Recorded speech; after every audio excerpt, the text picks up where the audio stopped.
Hey there. So, this is Bob.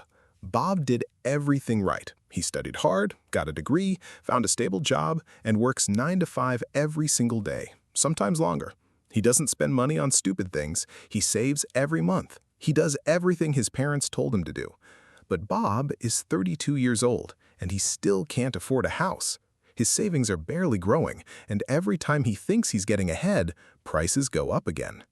Meanwhile, his boss just bought a second property. His boss's boss is on a yacht, and some 26-year-old who invested in the right stocks 3 years ago is now technically a millionaire. So Bob sits there and asks the question that millions of people are asking right now. I'm working as hard as I can. Why am I not getting ahead? Here's the uncomfortable truth. It might not be your fault.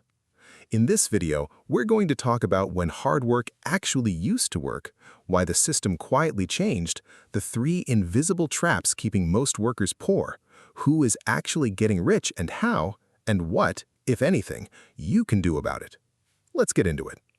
To understand why working hard doesn't build wealth like it used to, we need to go back to a time when it actually did. After World War II, something remarkable happened, especially in the US, Western Europe, and parts of Asia. Economies were rebuilding, factories were running, companies needed workers badly, and because workers were in demand, they had bargaining power. Wages grew, and not just a little, they grew alongside productivity. That means every year, companies got more efficient and made more money, and workers actually shared in that success. In the 1950s and 60s, one person working a regular factory job could afford to buy a house, raise a family, own a car, and still retire with savings. Not because they were special, not because they had a side hustle, just because they showed up and worked. This was the golden age of the worker, and people who lived through that era passed on one message to their kids and grandkids: work hard and you'll be okay. That advice made sense then. But the world they were describing doesn't exist anymore. So here's where things started to quietly break. From the 1970s onward, something economists call the Great Uncoupling happened. Productivity, meaning how much value workers actually produce, kept going up. Companies kept getting more efficient, making more money, growing bigger. But wages, they stopped following. Let's say in 1970, if a factory worker helped produce $100 worth of goods, they might take home $50 in wages. That ratio made sense. Workers and owners shared the results. But slowly, that ratio shifted. The same worker now helps produce $200 worth of goods, but takes home $55. The extra $145? It goes somewhere else. It goes to shareholders, to asset owners, to company executives, to stock buybacks that make investors richer. And nobody announced this change. There was no big news story saying, hey, by the way, your hard work is no longer going to pay off the way your parents promised. It just quietly happened. In America, between 1979 and 2020, worker productivity rose by nearly 62%, but typical worker wages, they only grew by around 17%.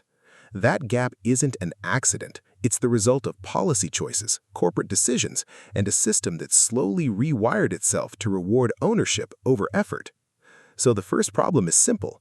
The contract between work and reward got broken, and most people don't even know it happened.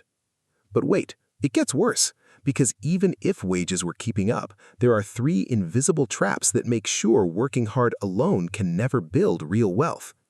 Trap number 1, inflation.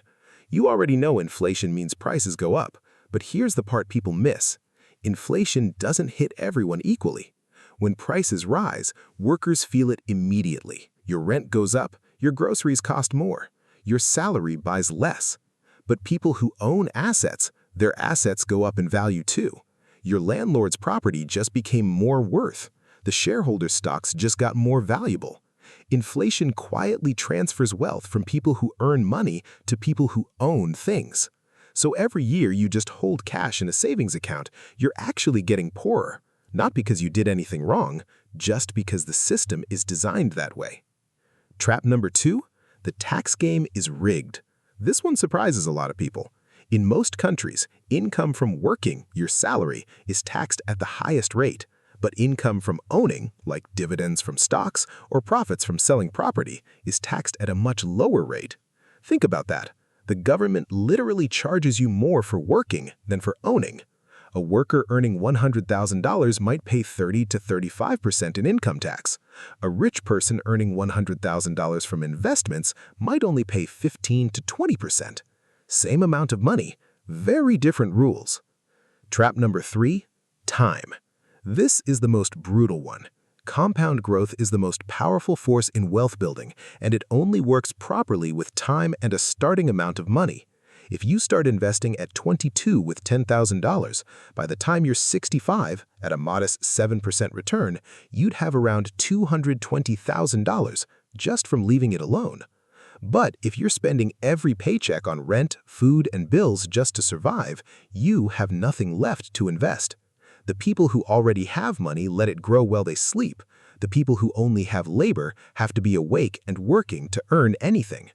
The rich don't get richer because they work harder. They get richer because their money works for them, while yours works for them too. So let's talk about who is actually building wealth in today's world, because someone is, and it's not the people putting in the most hours. There are basically two types of income: labor income and asset income. Labor income is what you get for your time and effort. You work, you get paid. You stop working, the money stops. Asset income is what you get for owning something: a house you rent out, stocks that pay dividends, a business that runs without you. You own it, it generates money whether you're working or not. Here's the pattern. Almost every wealthy person you've ever heard of, whether it's a tech founder, an investor, a landlord, got rich through assets, not labor. Jeff Bezos didn't get rich by working 100-hour weeks. He got rich because he owned a large percentage of Amazon. When Amazon's value went up, his net worth went up, without him lifting a finger. Now you might say, but he worked incredibly hard to build Amazon in the first place.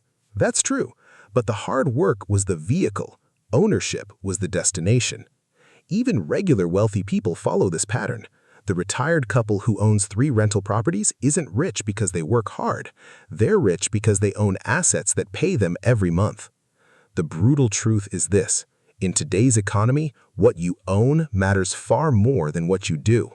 And this is exactly why the traditional advice of work hard and save money is incomplete.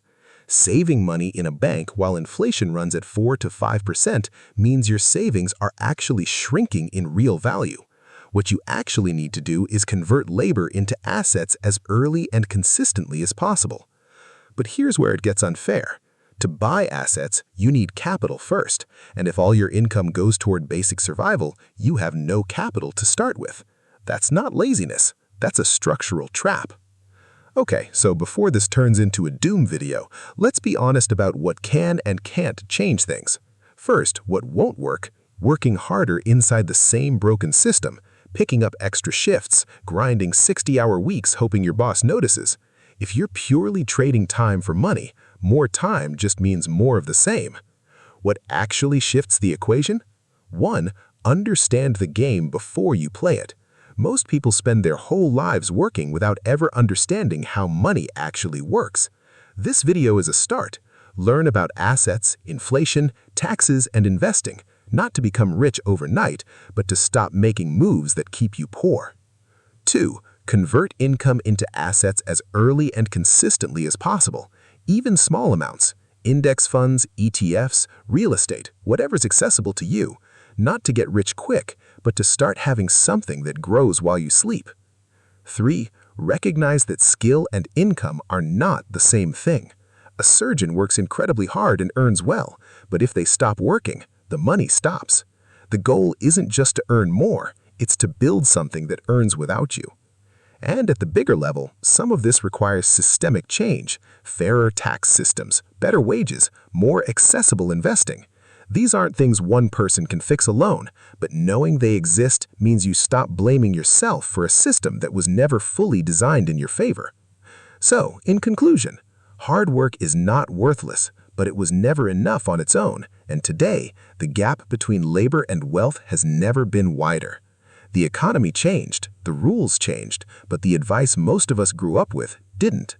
Working hard is where you start, But understanding assets, ownership, and how money actually grows, that's what makes the difference between surviving and building something real. Don't hustle harder into a broken system. Understand the system first. Help us keep making videos like this by becoming a member and unlocking some exclusive perks. If you want me to make other videos explaining these topics, please like and subscribe. Thanks for watching.